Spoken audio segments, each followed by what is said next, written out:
Jemaat sekalian, seperti yang tadi Diaken Damar sampaikan bahwa pada pagi hari ini kita akan merenungkan satu tema, Love God, Use Money. Kasihi Allah, gunakan uang. Hari ini bagian firman Tuhan yang akan mendasari perenungan kita, saya ambil dari Injil Matius pasalnya yang ke-19, ayatnya yang ke-16 sampai ayatnya yang ke-26. Saya akan membacakan bagi setiap kita bagian daripada firman Tuhan ini.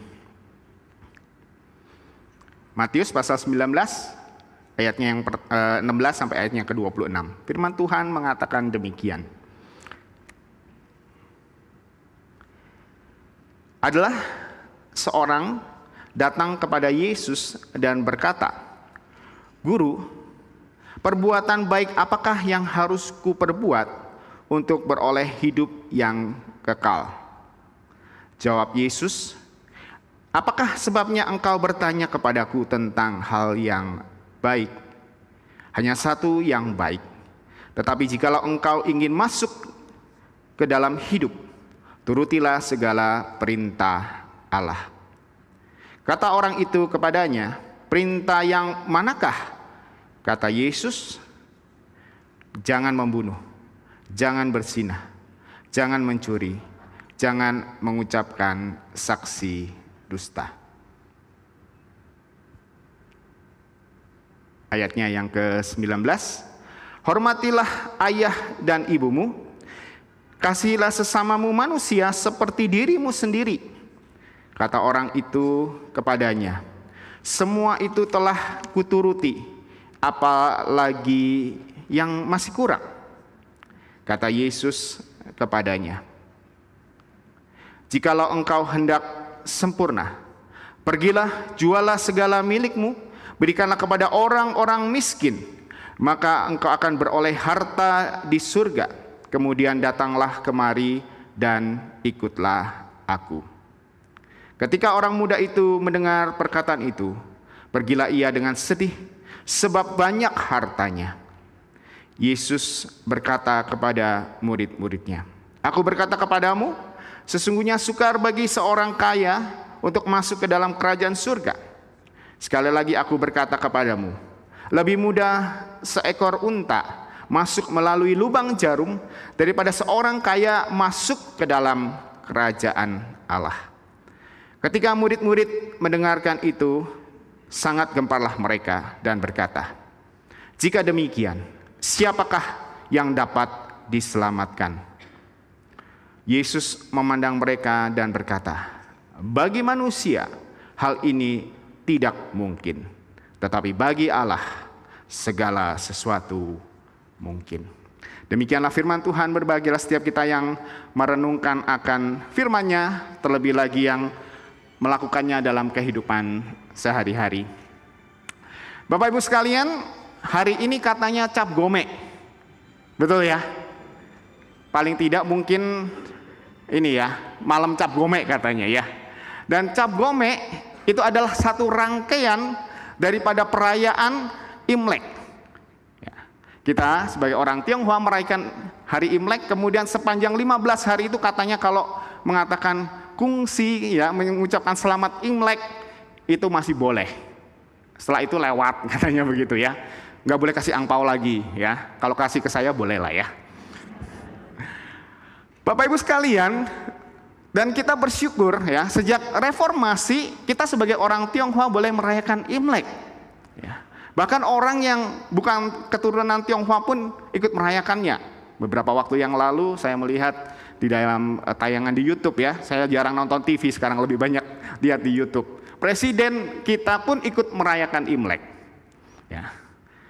Dan seringkali di dalam perayaan Imlek kita mendengar satu ucapan, yaitu apa? Hah? Apa Bapak Ibu? Iya, kungsi facai. Itu bahasa Mandarinnya ya, kalau bahasa Hokkiennya kungsi fatcoy, namanya begitu ya. Yang seringkali disalahartikan menjadi selamat tahun baru, khususnya bagi yang nggak mengerti bahasa Mandarin. Ya. Padahal sesungguhnya ya, secara harafiah fungsi facai itu artinya adalah selamat menjadi kaya, gitu ya. Secara hurufiahnya begitu. Dan Bapak Ibu sekalian, kalau mau disambung begitu ya, kalimat sebelumnya itu ada ini, Cai Yuan Guang Jin. Maksudnya adalah secara harafiah juga bahwa kiranya kekayaan, ya, harta benda itu yang engkau miliki makin meluas, makin mendekat kepadamu, ya. Jadi mungkin kalau disambung jadinya kiranya semoga, ya, kemakmuran, kekayaan, harta itu makin bertambah, makin meluas, makin mendekat, dan selamat menjadi kaya. Dan inilah uniknya orang Tionghoa, ya. Selamat tahun baru kok ucapannya malah selamat menjadi kaya. Saya belum meneliti lebih lanjut, tapi saya rasa mungkin hanya orang Tionghoa yang punya dewa kekayaan, Bapak Ibu sekalian. Ya, dewa uang. Oleh karena itu seringkali orang Tionghoa, ya, diidentikan dengan orang yang bekerja keras mencari uang, ya. Kadang Lebaran, Imlek pun masih buka toko, ya.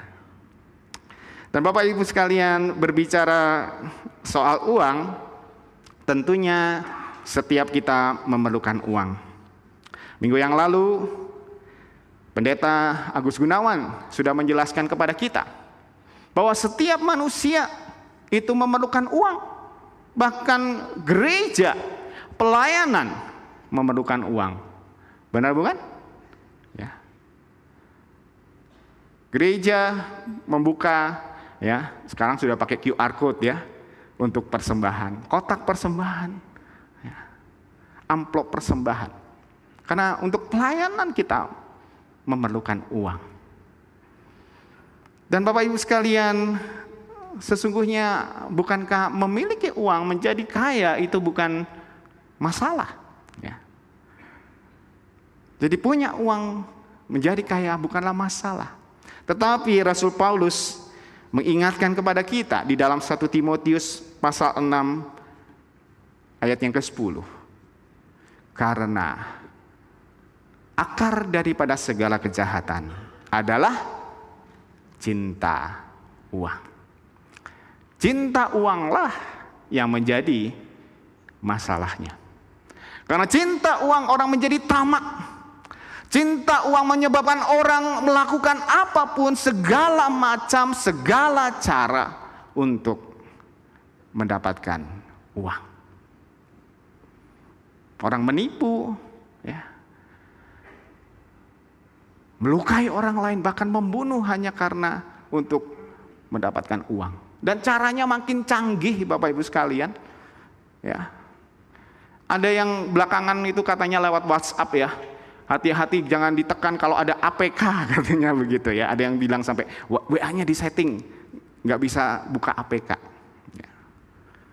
Beberapa waktu yang lalu, ya, kebetulan di rumah saya masih ada telepon kabel, Bapak Ibu. Rada jadul, ya, memang, ya. Ada telepon kabel. Tiba-tiba saya ada telepon masuk begitu, ya. Dan kemudian waktu saya angkat dan telepon itu rupanya mesin begitu, ya, mesin yang menjawab mengatakan demikian. Telepon Anda akan segera diputus, ya. Tekan nomor sekian untuk keterangan lebih lanjut. Waktu saya tekan nomor itu, tiba-tiba ada operator yang menanyakan, halo, ini dengan siapa? Saya jadi curiga, siapa? Dia yang kontak saya kok dia tanya siapa saya gitu, ya. Saya langsung patikan dan kemudian saya kontak Telkom 147. Dan ternyata dikatakan itu penipuan. Segala macam cara dilakukan manusia demi mendapatkan uang. Jadi akar daripada kejahatan, masalah daripada uang, bukanlah memiliki uang, bukanlah menjadi kaya, tetapi cinta akan uang. Pada bagian firman Tuhan yang kita baca tadi, kita melihat ada seorang anak muda yang datang kepada Tuhan Yesus dan bertanya tentang bagaimana caranya masuk surga. Bapak Ibu sekalian, bagian ini paralel dengan Markus pasal 10 ayat 17 sampai 23 dan Lukas pasal 18 ayat 18 sampai 27. Ada di dalam Injil sinopsis, Matius, Markus, Lukas menceritakan kisah yang kurang lebih sama. Seorang muda yang kaya yang datang bertanya kepada Yesus, bagaimanakah seseorang bisa mendapatkan kehidupan yang kekal atau masuk ke dalam surga. Dan kalau Bapak Ibu sekalian melihat pemuda ini, ya, di dalam Lukas pasal 18 ayat 18 itu dikatakan ada seorang pemimpin. Ternyata anak muda ini bukan orang biasa, Bapak Ibu sekalian. Dia adalah seorang pemimpin bangsa Yahudi. Mungkin dia adalah anggota Sanhedrin atau dari golongan Farisi. Artinya dia orang yang terpelajar, dan biasanya pada masa itu para pemimpin dilihat statusnya dan dia dianggap sebagai orang yang kaya. Dan dia memang adalah orang yang kaya karena Alkitab mengatakan banyak sekali hartanya. Dia adalah orang yang terpandang. Dan kemudian lebih lanjut kalau kita lihat di dalam Injil Markus dan juga di dalam Matius juga menyebutkan pemuda ini datang kepada Tuhan Yesus dan guru yang baik. Bahkan di dalam Markus dikatakan dia datang dan berlutut kepada Tuhan Yesus. Dia adalah pemuda yang penuh dengan sopan santun, memiliki tata krama. Dan kemudian dalam percakapannya dengan Tuhan Yesus di ayat 17 sampai ayat yang ke-20 bisa kita melihat bagaimana pemuda ini menjalani akan kehidupannya sesuai dengan Taurat yang diajarkan oleh Musa. Jangan mencuri, jangan membunuh, jangan berzina, hormatilah ayah dan ibumu. Semua sudah dilakukannya. Dia adalah orang yang begitu religius. Ya, dia menjalankan semua perintah yang ada di dalam Taurat. Artinya apa? Seorang pemimpin sopan, religius, sempurna. Ya, iyakah? Sempurnakah? Itu pertanyaan. Ya.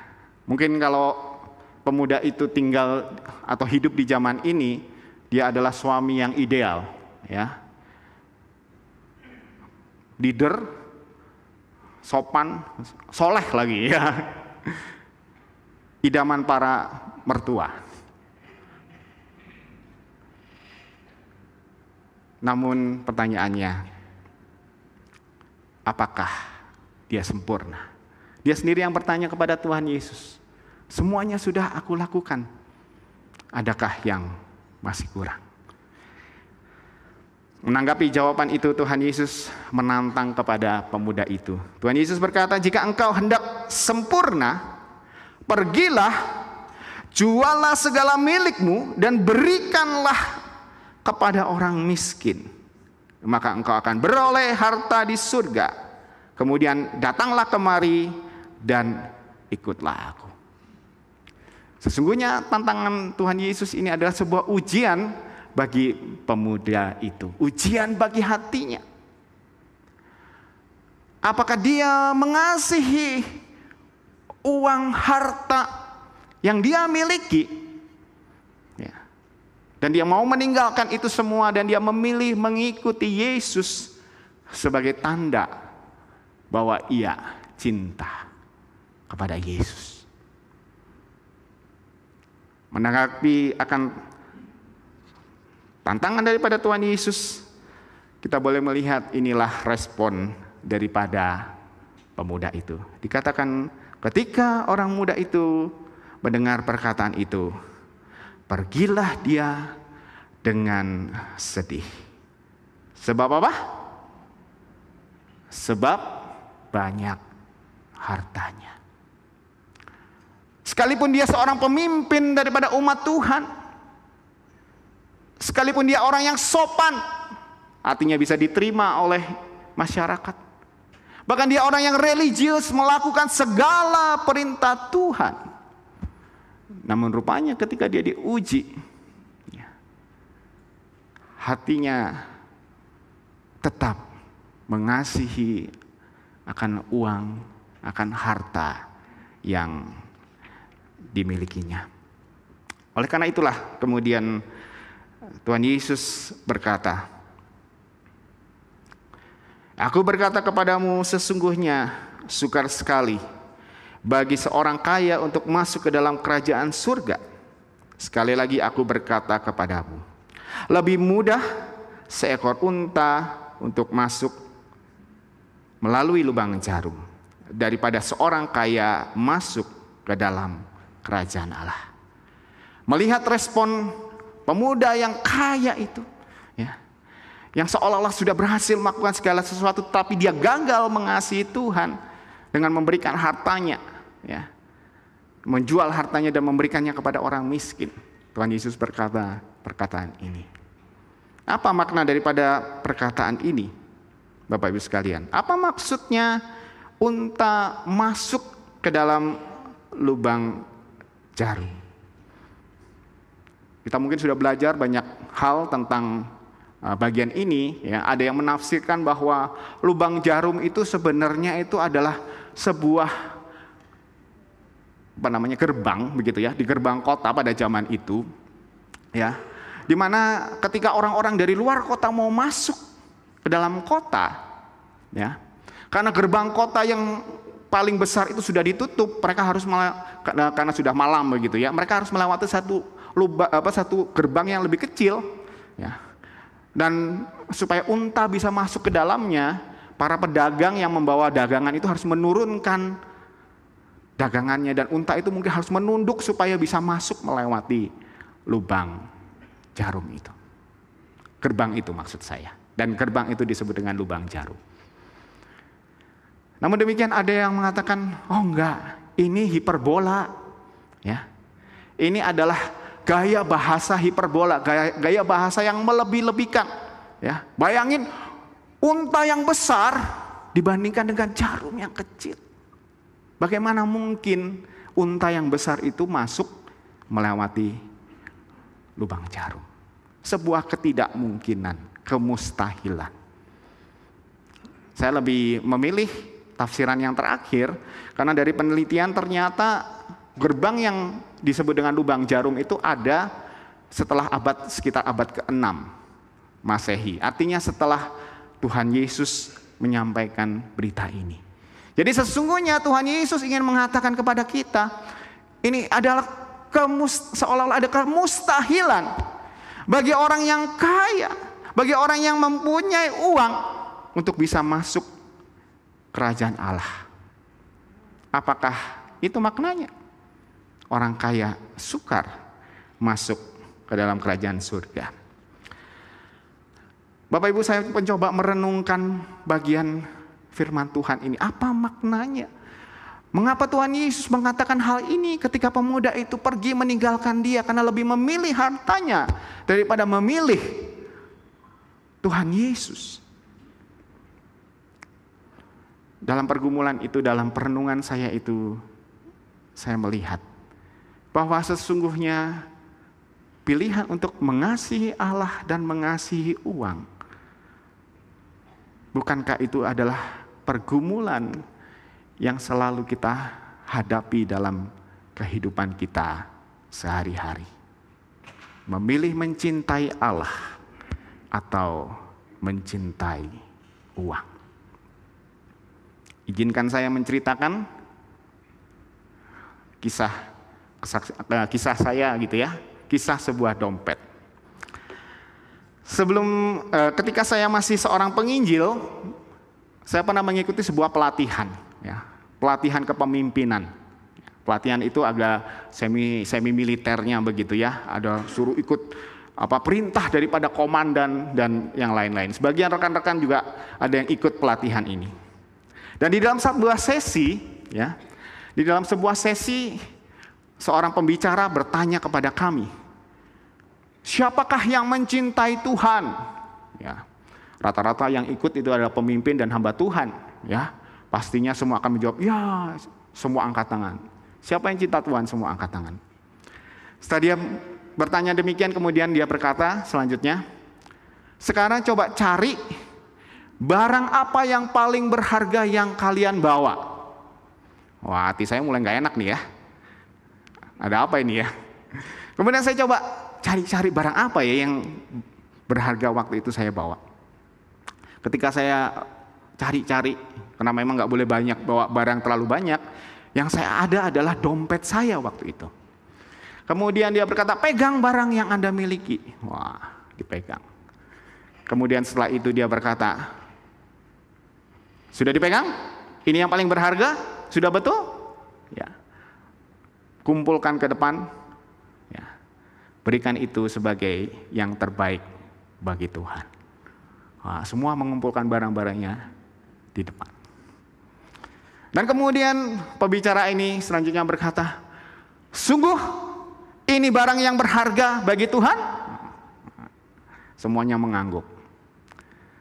Dan kemudian dia berkata, kalau ada yang ragu-ragu, ya, ada yang ragu-ragu tidak mau memberikan ini untuk persembahan bagi Tuhan, silakan maju, silakan diambil.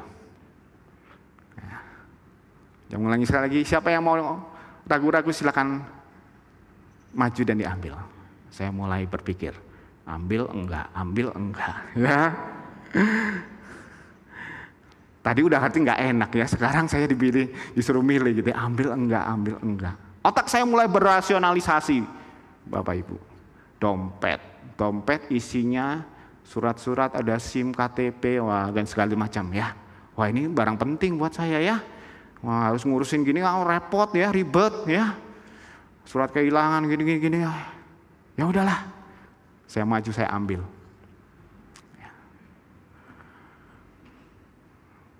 Ketika saya maju mengambil dompet itu, ini adalah tindakan yang saya sesali, Bapak Ibu sekalian. Oleh karena apa? Karena setelah itu si pembicara mengatakan, Bapak Ibu ini cuma simulasi ya. Silakan setelah selesai semua barangnya diambil. Bapak Ibu sekalian, sekarang mungkin saya bisa ketawa ya. Tapi setelah peristiwa itu saya sadar. Yang saya sesali itu bukan karena saya ambil itu, tetapi lebih daripada itu saya disadarkan sebagai hamba Tuhan. Orang yang katanya menyerahkan hidup kepada Tuhan. Saya tidak mencintai Tuhan lebih daripada dompet saya. Saya tidak mencintai Tuhan lebih daripada harta yang saya punyai. Saya gagal, Bapak Ibu sekalian. Dan saya rasa ini juga adalah pergumulan kita, benar bukan? Dan sepanjang kehidupan kita pasti kita akan jatuh bangun. Memikirkan, apakah saya mencintai Tuhan? Apakah saya mencintai harta saya? Mana yang lebih saya cintai? Dan itulah yang terus kita gumulkan dalam hidup ini, Bapak Ibu sekalian. Dan kemudian Tuhan Yesus pun berkata, bukan Tuhan Yesus ya, murid-murid berkata, melihat Tuhan Yesus mengatakan bahwa untuk mencintai Tuhan itu dan tidak mencintai uang itu hal yang sulit, hal yang mustahil.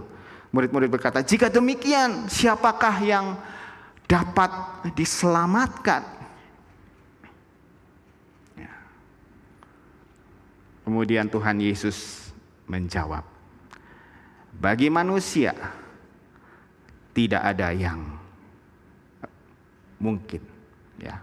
Bagi manusia hal ini tidak mungkin. Segala sesuatu mungkin. Kita akan terus bergumul menghadapi mengasihi Allah atau mengasihi uang, mengasihi harta yang kita miliki. Dengan cara, dengan ekspresi, dengan pengalaman yang berbeda-beda. Namun demikian Tuhan mengatakan, yang tidak mungkin bagi manusia, mungkin bagi Allah.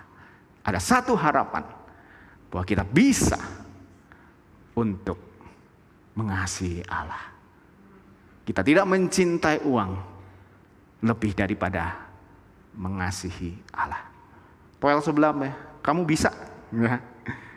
Kamu bisa. Kita bisa, Bapak Ibu sekalian. Saya sengaja memilih gambar ini. Tahu ya ini gambar siapa? Gambar Sakius. Sakius adalah orang kaya, orang tamak. Bahkan dia memeras orang demi mendapatkan harta. Namun kemudian ketika berjumpa dengan pribadi Tuhan, ya rela menyerahkan hartanya. Dia memilih mencintai Tuhan daripada mencintai hartanya. Pertanyaannya adalah, bagaimana kita bisa mengasihi Tuhan dan menggunakan uang kita? 1 Yohanes pasalnya keempat ayat yang ke-20, Rasul Yohanes menuliskan, karena barang siapa tidak mengasihi saudara-saudaranya yang dilihatnya, tidak mungkin mengasihi Allah yang tidak dilihatnya. Hal pertama, agar kita bisa mengasihi Allah, kasihilah sesamamu. Karena dengan mengasihi sesama, sesungguhnya itu ekspresi kita mengasihi Allah. Oleh karena itulah Tuhan Yesus mengatakan kepada pemuda ini, jual hartamu dan serahkanlah kepada orang-orang miskin. Ya. Menunjukkan bagaimana mengasihi Allah melalui mengasihi sesama. Bapak Ibu, kalau kita belum bisa mengasihi sesama kita, omong kosong kita bisa mengasihi Allah. Karena ayat ini mengingatkan kita, kalau yang enggak yang kelihatan aja tidak kita kasih, apalagi yang tidak kelihatan. Belajar, kasihilah sesamamu terlebih dahulu. Dan kemudian selanjutnya kita bisa melihat di dalam Amsal pasal 3 ayat 9, muliakanlah Tuhan dengan hartamu dan dengan segala hasil pertama dari penghasilanmu. Sesungguhnya ayat ini mengingatkan kepada kita bahwa segala sesuatu yang kita miliki, harta benda yang kita punya, itu berasal daripada Tuhan. Tuhanlah sumber berkat bagi setiap kita. Jika kita mengingat ya, bahwa ada bagian yang Tuhan, bukan bagian ya, itu adalah milik Tuhan, tentu kita tidak akan hitung-hitungan dengan Tuhan.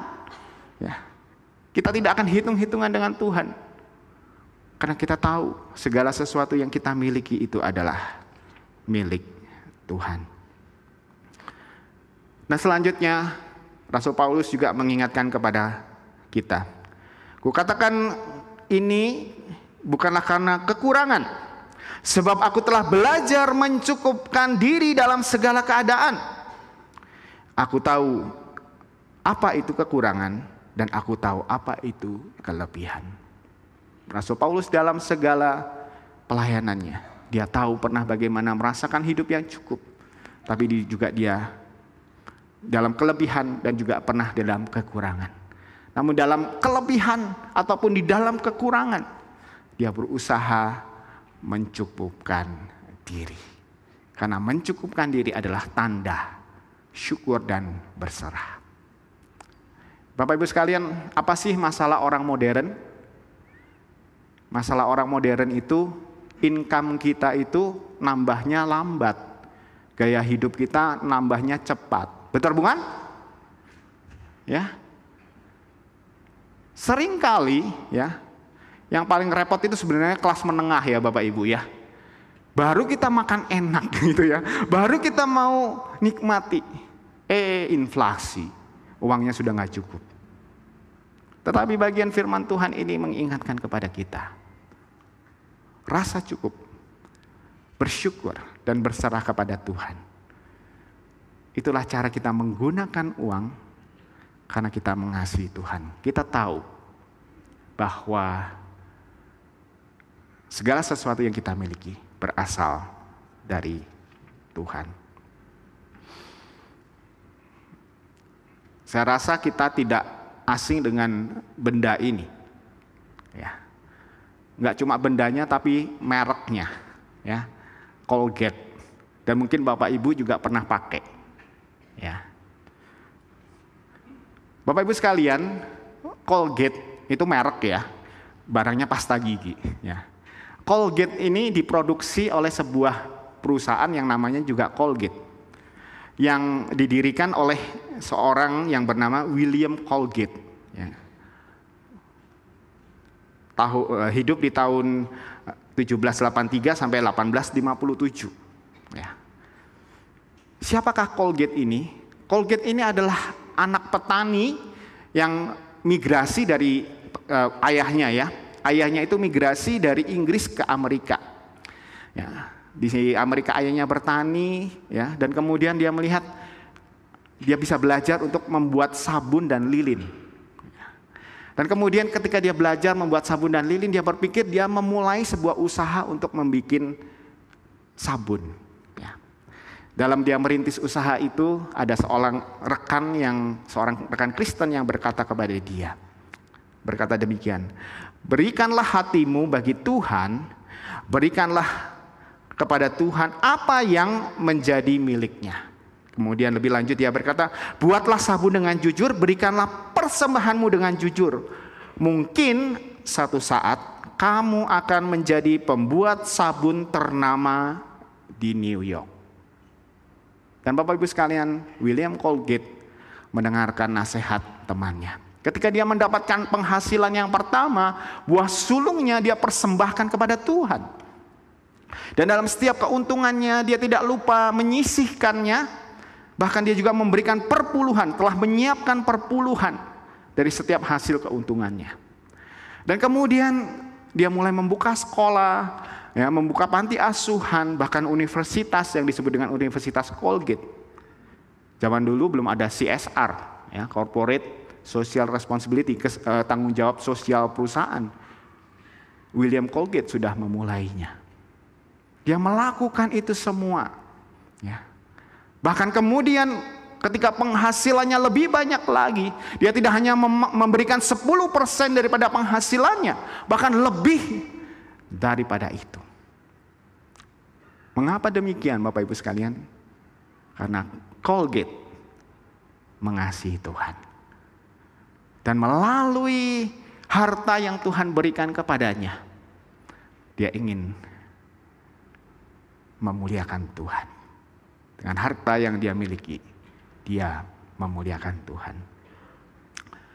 Bapak Ibu sekalian, setiap kita yang ada di tempat ini pasti sudah diberkati Tuhan. Siapa yang sudah diberkati Tuhan? Terlepas berapa besar, berapa banyaknya, pasti sudah diberkati Tuhan. Benar bukan? Yang menjadi pertanyaan adalah bagaimana kita meresponi akan berkat Tuhan. Rasul Paulus mengatakan, karena itu, saudara-saudara, demi kemurahan Allah aku menasihatkan kamu untuk mempersembahkan tubuhmu sebagai persembahan yang hidup, yang kudus dan yang berkenan kepada Allah. Itulah ibadahmu yang sejati. Sesungguhnya ketika kita berkata, aku mengasihi engkau Tuhan, I love you God, seharusnya kita memberikan hidup kita kepada Tuhan. Tidak saja kita mempersembahkan harta kita, tetapi kita mempersembahkan hidup kita bagi Tuhan.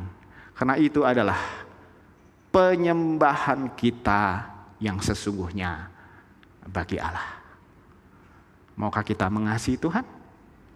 Maukah kita dengan bijak menggunakan berkat Tuhan yang Tuhan sudah berikan kepada kita?